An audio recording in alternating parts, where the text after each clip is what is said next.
வணக்கம். தமிழ் பிளஸ் பிரதான செய்திகளோடு இணைந்திருக்கின்றோம். முதலில் இன்றைய நாளுக்கான தலைப்புச் செய்திகள். வெலிகம பிரதேச சபை தலைவர் துப்பாக்கி சூட்டில் பலி. சீரற்ற வானிலை காரணமாக 8346 பேர் பாதிப்பு. கொழும்பின் முன்னணி ஆண்கள் பாடசாலை ஒன்றின் 3 மாணவர்கள் பாலியல் துஷ்பிரயோகம். எதிர்க்கட்சி தலைவர் வெளிக்கொணர்வு. பிரான்ஸ் நாட்டின் முன்னாள் ஜனாதிபதி நிக்கோலஸ் சர்கோசிக்கு சிறை. இனி விரிவான செய்திகள்.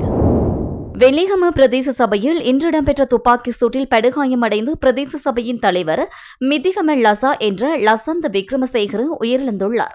இன்று காலை பிரதேச சபையில் தலைவர் ஆசனத்தில் அமர்ந்திருந்த போது மோட்டார் சைக்கிள்களில் பிரவேசித்த அடையாளம் தெரியாத 2 துப்பாக்கிதாரிகள் இந்த துப்பாக்கிச் சூட்டை நடத்தியுள்ளதாக தெரிவிக்கப்படுகின்றது. பின்னர் படுகாயமடைந்த அவரை பிரதேச சபை அதிகாரிகள் மாத்தறை பொது வைத்தியசாலையில் அனுமதிக்க நடவடிக்கை எடுத்தனர். பின்னர் அவர் உயிரிழந்ததாக தெரிவிக்கப்பட்டுள்ளது. துப்பாக்கிதாரிகள் பிரதேச சபை தலைவரிடம் கடிதம் ஒன்றில் கையொப்பம் பெறுவது போன்று பிரவேசித்து இந்த துப்பாக்கிச் சூட்டை நடத்தியுள்ளதாக மேலும் தெரியவந்துள்ளது. சீரற்ற வானிலை காரணமாக 6 மாவட்டங்களில் 2052 குடும்பங்களைச் சேர்ந்த 8346க்கும் மேற்பட்டோர் பாதிக்கப்பட்டுள்ளனர்.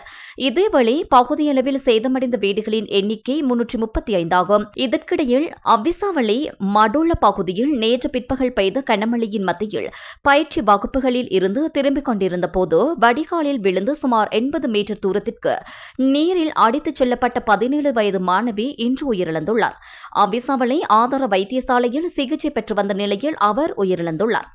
இன்று இரவு மற்றும் நாளையும் நாட்டின் பல மாகாணங்களில் 150 மில்லிமீட்டருக்கும் அதிகமான கனமழை பெய்ய வாய்ப்புள்ளதாக வளிமண்டலவியல் திணைக்களம் எதிர்வு கூறியுள்ளது. நாட்டின் கிழக்கே உள்ள கீழ் வளிமண்டலத்தில் நிலவும் குழப்ப நிலை அடுத்த 12 மணி நேரத்திற்குள் குறைந்த அழுத்த நிலையாக உருவாக வாய்ப்புள்ளதாக திணைக்களம் அறிவித்துள்ளது. கடந்த சில நாட்களைப் போலவே நாட்டின் பல பகுதிகளில் நேற்றிரவும் இன்று பிற்பகலும் மழை பெய்தது. இன்று காலை 8:30 மணியுடன் முடிவடைந்த 24 மணி நேரத்தின் நாட்டின் அதிகபட்ச மழைப்பொழிவு காலி ஸ்ரீகாந்துர தோட்டத்தில் பதிவாகியுள்ளது. அங்கு 241 மில்லிமீட்டர் அளவில் மழை பெய்துள்ளது. இதேபோல் காலியின் மொன்ட்ரோவியா பகுதியில் 229.2 மில்லிமீட்டர் மழையும் காலி பலப்பிட்டிய பகுதியில் 178.6 மில்லிமீட்டர் மழையும் பதிவாகியுள்ளது. நாட்டின் கிழக்கே உள்ள கீழ் வளிமண்டலத்தில் தற்போது ஏற்பட்டுள்ள குழப்ப நிலை காரணமாக பல பகுதிகளில் மிக கனமழை பெய்யும் என்று எதிர்பார்க்கப்படுகின்றது.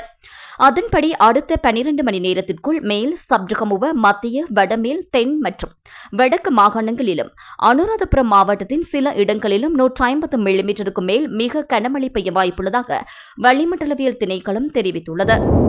கொழும்பின் முன்னணி ஆண்கள் பாடசாலை ஒன்றின் 3 மாணவர்கள் பாலியல் துஷ்பிரயோகம் செய்யப்பட்டதாக கூறப்படும் விவகாரம் இன்று நாடாளுமன்றத்தில் எதிர்க்கட்சித் தலைவர் சஜித் பிரேமதாசவினால் முன்வைக்கப்பட்டது.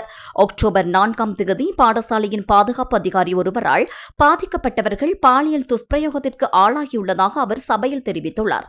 அத்துடன் இந்த விடயம் குறித்து அதிபரின் கவனத்திற்கு கொண்டுவர முயன்ற 2 ஆசிரியர்கள் அதிபரால் அச்சுறுத்தப்பட்டுள்ளனர். இதுவரை கிடைத்துள்ள தகவல்களின்படி பாடசாலை அதிபரும் ஆசிரியர்களும் பாதிக்கப்பட்ட மாணவர்கள் பற்றி எந்த நடவடிக்கையும் எடுக்கவில்லை என்றும் பாதிக்கப்பட்டவர்கள் மருத்துவ பரிசோதனைக்கு உட்படுத்தப்படவில்லை, சம்பந்தப்பட்ட பாதுகாப்பு அதிகாரிக்கு எதிராக எந்த நடவடிக்கையும் எடுக்கப்படவில்லை எனவும் எதிர்க்கட்சித் தலைவர் குறிப்பிட்டுள்ளார். மேலும் முறைப்பாடு அளிப்பதற்கு முயன்றபோது பெற்றோர்களிடம் பிள்ளைகளை நீதிமன்றத்துக்கு அழைத்துச் செல்ல வேண்டியிருக்கும் எனவும் வழக்கு பல ஆண்டுகளுக்கு நீளும் என்றும் கூறப்பட்டுள்ளது. குறித்த சம்பவத்திற்கு எதிராக பாடசாலை முன் போராட்டம் ஒன்றை நடத்தியுள்ளார்கள். இந்த விடயம் குறித்து அரசாங்கம் விரிவான விசாரணை முன்னெடுக்க வேண்டும் எனவும் எதிர்க்கட்சித் தலைவர் தெரிவித்துள்ளார். இறக்குமதி செய்யப்படும் அரிசிக்கு அதிகபட்ச சில்லறை விலையை நிர்ணயிக்க நுகர்வோர் விவகார அதிகார சபை நடவடிக்கை எடுத்துள்ளது. குறித்த விலை நிர்ணயம் அதன் தலைவரின் கையொப்பத்துடன் வெளியிடப்பட்ட வர்த்தமானி அறிவிப்பின் மூலம் அறிவிக்கப்பட்டுள்ளது. அதன்படி இறக்குமதி செய்யப்படும் 1 கிலோகிராம் பச்சை அரிசியின் அதிகபட்ச சில்லறை விலை 210 ரூபாவாகவும், இறக்குமதி செய்யப்படும் 1 கிலோகிராம் நாட்டரிசியின் அதிகபட்ச சில்லறை விலை 220 ரூபாவாகவும் நிர்ணயிக்கப்பட்டுள்ளது. இறக்குமதி செய்யப்படும் 1 கிலோகிராம் சம்பா அரிசியின் அதிகபட்ச சில்லறை விலை 230 ரூபாவாகவும், 1 கிலோகிராம் பொன்னி சம்பாவின் அதிகபட்ச விலை 240 ரூபாவாகவும் குறிப்பிடப்பட்டுள்ளது. குறித்த வர்த்தமானி அறிவிப்பில் 1 கிலோகிராம் கீரி பொன்னி சம்பாவின் அதிகபட்ச சில்லறை விலை 255 ரூபாய் என குறிப்பிடப்பட்டுள்ளது. நுகர்வோர் விவகார அதிகார சபை வெளியிட்டுள்ள வர்த்தமானி அறிவிப்பில் இந்த விலை திருத்தங்கள் நேற்று முதல் அமலுக்கு வந்துள்ளதாக குறிப்பிடப்பட்டுள்ளது.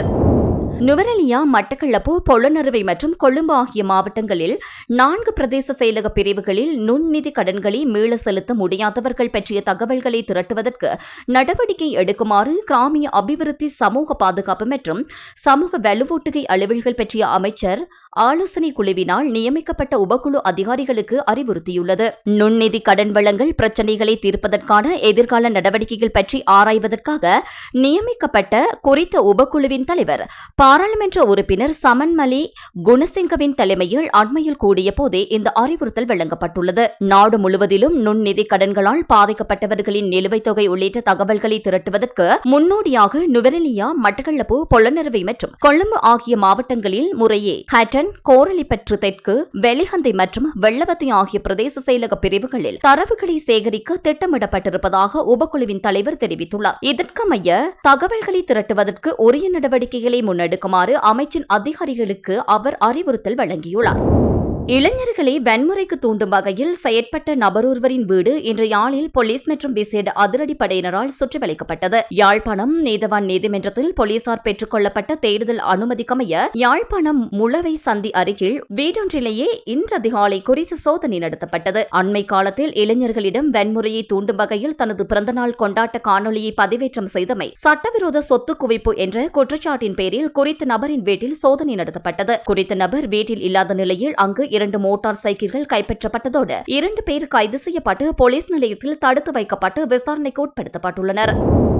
இஸ்ரேல் காசா போர் நிறுத்தம் அறிவிக்கப்பட்ட பின்னம் நேற்று காசாவின் தெற்கு பகுதியில் இஸ்ரேல் ராணுவம் திடீர் தாக்குதல் நடத்தியுள்ளதாக சர்வதேச ஊடகங்கள் தெரிவிக்கின்றன. இஸ்ரேல் போர் விமானங்கள் காசாவில் குண்டு வீசி தாக்கியதாகவும் அங்கு தரைவழி தாக்குதலும் இடம்பெற்றுள்ளதென்றும் தெரிவிக்கப்படுகின்றது. காசாவில் பாதுகாப்பு பணியில் ஈடுபட்டிருந்த இஸ்ரேல் ராணுவத்தினர் மீது போர் நிறுத்த ஒப்பந்தத்தை மீறி ஹமாஸ் திடீரென தாக்குதல் நடத்தியதாகவும் அதற்கு பதிலடியாகவே தாமும் தாக்குதல் மேற்கொண்டதாகவும் இஸ்ரேல் ராணுவம் தெரிவித்துள்ளது. இதனையடுத்து இஸ்ரேல் ராணுவத்தின் மீது தாம் எந்த வகையிலும் தாக்குதல் நடத்தவில்லை என ஹமாஸ் மறுத்துள்ளது. இந்நிலையில் இஸ்ரேல் ராணுவ தளபதிகளுடன் ஆலோசனை நடத்திய பிரதமர் நெதன்யாகு ஹமாஸ் அமைப்பினர் போர் நிறுத்த ஒப்பந்தத்தை மீறினால் கடுமையான பதிலடி கொடுக்குமாறு அறிவுறுத்தியுள்ளார். போர் நிறுத்தம் அமுலில் உள்ள சூழ்நிலையில் காசாவில் மீண்டும் தாக்குதல் நடத்தப்பட்டிருப்பது சர்வதேச அளவில் பெரும் அதிர்வலைகளை ஏற்படுத்தியுள்ளது. பிரான்ஸ் நாட்டின் முன்னாள் ஜனாதிபதியான நிக்கோலஸ் சர்கோசி தேர்தல் நிதிச்சதி வழக்கில் விதிக்கப்பட்ட 5 ஆண்டுகள் சிறை தண்டனையை தொடர்ந்து நேற்று சிறையில் அடைக்கப்பட்டுள்ளார். 2007 முதல் 2012 வரை பிரான்ஸ் ஜனாதிபதியாக பதவி வகித்த நிக்கோலஸ் சர்கோசி 2007ஆம் ஆண்டு ஜனாதிபதி தேர்தலின் போது லிபியாவின் மறைந்த முன்னாள் ஜனாதிபதியான முவாமர் கடாபியிடமிருந்து சட்டவிரோதமாக பிரச்சார நிதி பெற்றதாக குற்றம் சாட்டப்பட்டது. இந்த வழக்கு பாரிஸ் நீதிமன்றத்தில் நடைபெற்று வந்த நிலையில் கடந்த 2 மாதங்களுக்கு முன்னர் தீர்ப்பு வழங்கப்பட்டது. அதில் நிக்கோலஸ் சர்கோசி குற்றவாளி என அறிவிக்கப்பட்டு அவருக்கு 5 ஆண்டுகள் சிறை தண்டனையும் 1 லட்சம் யூரோ அபராதமும் விதிக்கப்பட்டது.